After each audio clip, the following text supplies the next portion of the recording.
अस्सलाम वालेकुम नाजरीन। आज हम बात करेंगे अमेरिका और इंडिया के दरमियान आजकल जो कशीदगी चल रही है, ख़ास तौर पे अमेरिका में जिस तरह से एक अमेरिकी शहरी को हिट करने की कोशिश की इंडिया की तरफ से की गई, उसके ऊपर जो है अमेरिका के अंदर बड़ा रिएक्शन हुआ। बहुत डिटेल के साथ जो है इसके ऊपर जो है अमेरिका का जो जस्टिस डिपार्टमेंट ने 16 पेज की एक बड़ी लेंथ थी और बड़ी वेल रिटन किस्म की एविडेंस के साथ एक रिपोर्ट न्यूयॉर्क की एक अदालत में पेश की है, जिसमें कहा गया है कि इंडिया एक अमेरिका के जो शहरी हैं सिख ओरिजिन के इंडियन ओरिजिन के गुरप्रीत सिंह पन्नू, उनके कत्ल का मंसूबा बना रहा था। और ये मंसूबा जो है एक अमेरिका में मुकीम एक हिंदुस्तानी शहरी के जरिए बनाया जा रहा था और जिसका ताल्लुकात जो है इंडियन अथॉरिटीज के साथ थे। और फिर दिलचस्प बात यह है कि अमेरिका ने ये महज कोई इंडाइटमेंट इस तरह नहीं कर दी जैसे डोजियर पेश करते रहते हैं बहुत सारे ममालिक, बल्कि इसके पीछे बहुत ही हार्ड एविडेंस है, ह्यूमन एविडेंस भी है और डिजिटल एविडेंस भी है और सारी वीडियोस भी हैं, ऑडियोज भी हैं, मैसेजेस का तबादला भी है। तो ये एक बहुत ही गैर मामूली किस्म की पेशरफ्त है जो भारत और अमेरिका के ताल्लुकात के दरमियान हुई है। आपको याद होगा कि जून में कनाडा में एक शख्स जो है हरदीप सिंह नज्जर का कत्ल हुआ था, जो एक सिख लीडर थे। और उस वक्त के बाद उसमें कनाडा के जो वजीर आजम है जस्टिन ट्रूडो ने इल्जाम लगाया था कि इंडियन अथॉरिटीज इस पे इन्वॉल्व हैं और उन्होंने फिर जो है जो इंडियन इंटेलिजेंस के स्टेशन चीफ थे कनाडा में, उनको यहाँ से निकाल दिया गया था। अब जो है ये इल्जाम जो है लगा है दोबारा हिंदुस्तान के ऊपर लगा है कि वो एक हिंदुस्तानी शहरी को मारना चाहते थे। जो बहुत दिलचस्प बात है कि सिर्फ कोई एक पन्नू को कत्ल करने का मंसूबा नहीं था। जो इस इंडाइटमेंट के मुताले से आपको पता चलता है कि सीरीज ऑफ किलिंग का प्लान था जो अमेरिका और कनाडा में होने वाली थी। और खास तौर पे 5 टारगेट तो बिल्कुल तय थे। 3 टारगेट अमेरिका में थे, 2 टारगेट जो है वो कनाडा में थे।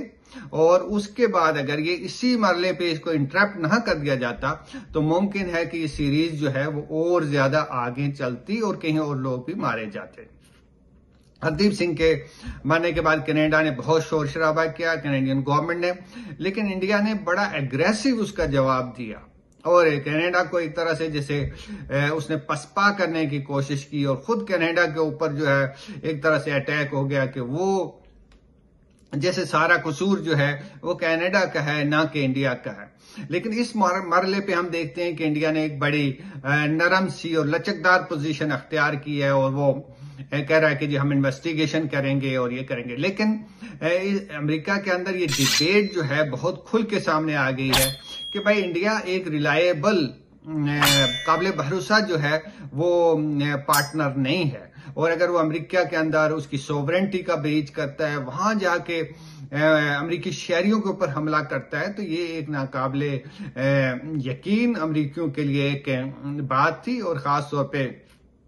अमेरिका की जो इंटेलिजेंस कम्युनिटी है, जो मीडिया है, सिविल सोसाइटी है, व्हाइट हाउस है, वह हर तरफ जो है ये मसला जेर बहस है कि इसको किस तरीके से हैंडल किया जाए। तो अमेरिका ने बहुत हाईएस्ट लेवल पे इसको उठाया है, वहां के फॉरेन सेक्रेटरी ने इसके ऊपर बात की है, वहां के CIA चीफ ने इंडिया के साथ बात की है, नेशनल सिक्योरिटी एडवाइजर ने अपने काउंटर पास के साथ बात की है। खुद मीडिया के अंदर ये बहुत तहलकाखेज खबर है और ये बात कही जा रही है कि इंडिया में जो मोदी, अमित शाह और अजीत डोवल की जो कॉम्बिनेशन है ये डेडली कॉम्बिनेशन है। और इसके नतीजे में उसने एक मगरबी ममालिक में भी खास तौर पे, पहले तो पाकिस्तान में ऑपरेशन होते ही रहते थे और पाकिस्तान में जैसे कि हमें मालूम भी है एक नेवी इंडियन नेवी के जो है सर्विंग ऑफिसर कुलभूषण यादव जो है रंगे हाथों पकड़े गए थे, उन्होंने कन्फेशन भी किया है। इसके बावजूद दुनिया के कानों पे जूं नहीं रेंगी थी। लेकिन अब जो है जब उनके घर में ये मसला आया है तो फिर अमेरिका बहुत इस पे तिलमिलाया है और अब न्यूयॉर्क टाइम कहता है कि ये काबिल भरोसा हमारा लाई नहीं है। बहुत सारे ममालिक बहुत सारे जो P5 यानी ये ममालिक हैं जो इंटेलिजेंस का तबादला करते हैं आपस में, जिसमें ऑस्ट्रेलिया भी है, बरतानिया भी है, अमेरिका भी है, कनाडा भी है, न्यूजीलैंड भी है। तो इन ममालिक की जो आपस में इंटेलिजेंस शेयरिंग होती थी, वो भी हैरान और परेशान है कि किस तरीके से जो है इंडिया जो है वो एक बहुत ही एग्रेसिव उसने पोजीशन अख्तियार कर दी है, और वो इन ममालिक की सोवरेंटी का और इनके कवानीन का एहतराम किए बगैर अब वहां अंदर जाके जो है वो इस तरह की असैसिनेशंस वो उनको प्लान और एग्जीक्यूट करना शुरू हो गया है। तो इसके नतीजे में इन ममालिक के अंदर इंडिया के बारे में बहुत ही अरसे के बाद जो है फर्स्ट टाइम जो हम देखते हैं कि बहुत ही नेगेटिव इमेज उसका उभरा है, और उसको उन ममालिक की सफ में शामिल किया जा रहा है, या उसके हवाले से उनका नाम लिया जा रहा है कि जिन्हें पहले रोग स्टेट कहा जाता था, कि क्या इंडिया एक रोग स्टेट बनने की तरफ जा रहा है। ये बहुत जेर बहस है ये बात। और दूसरी बात ये भी जेर बहस है कि बहुत सारे ममालिक जिन्होंने माजी में इस तरह के इकदाम किए हैं, दूसरे ममालिक में जाके कत्ल करवाए हैं, अपने सियासी मुखालिफी और हरीफों पर हमला करवाए हैं, या इस तरह के क्रॉस बॉर्डर इकदाम किए हैं, तो वो एक दुनिया में आलमी निजाम में एक पैराया स्टेट बनी हुई है। अब जो है इंडिया भी उसी रास्ते के ऊपर गामजिन है। माजी में हम देखते थे कि इंडिया जो है इस तरह के मौकों पे बहुत सब्र से तहम्मुल से काम लेता रहा है, लेकिन अब जो है जब से ये मोदी साहब की गवर्नमेंट बरसर इक़्तिदार आई है और जो उनके आसपास लोग हैं ये बहुत ही हाकिश हैं, बहुत ही जोशीले, जज्बाती और इंतकाम के जज्बे से जो है ये सरशार लोग हैं। थोड़े दिन पहले जो है हमने देखा था कि एक इंटरनेशनल मैगजीन अमेरिका से ही छपता है, इंटरसेप्ट, उसने भी बहुत डिटेल स्टोरी दी थी कि किस तरह पाकिस्तान के अंदर जो है बहुत सारे लोगों को जिनको हिंदुस्तान अपना दुश्मन समझता है, या जिन्होंने हिंदुस्तान के खिलाफ मुख्तलिफ औकात में कुछ कार्रवाइयों में हिस्सा लिया है, उनको चुन चुन के उन्होंने टारगेट किया है। और बहुत सारे लोग जो हैं आजाद कश्मीर के अंदर, केपी के अंदर, कराची के अंदर, रावलपिंडी के अंदर वो जो है मारे गए, लेकिन चूंकि वो इतना अमेरिका में नहीं मारे गए, फर्स्ट में नहीं मारे गए, लेकिन इसलिए उनका कोई इतना ज्यादा चर्चा नहीं हुई, जिक्र नहीं हुआ, लेकिन ये हकीकत है कि उनकी भी टारगेट किलिंग हुई है। तो इसका मतलब ये है कि ये एक बहुत ही कॉम्प्रिहेंसिव,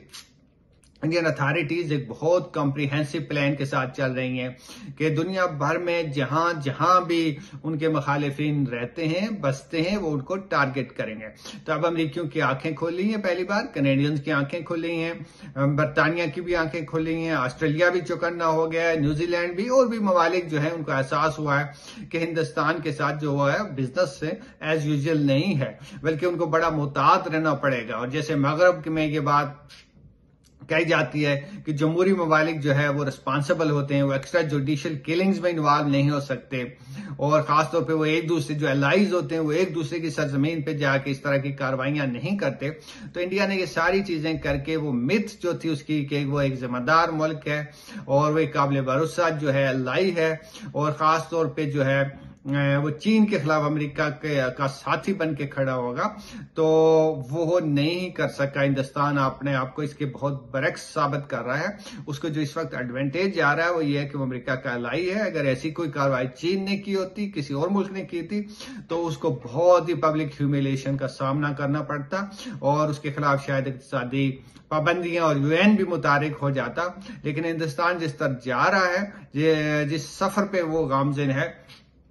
मुझे ऐसा ही लगता है कि अगर वो अपनी कार्रवाइयों से बाज नहीं आएगा तो वो भी आहिस्ता आहिस्ता दुनिया में एक रोग स्टेट के तौर पे इमर्ज हो जाएगा। जैसे कि इजराइल एक रोग स्टेट है, इसी तरह की एक रोग स्टेट जो है वो हिंदुस्तान भी बन जाएगा।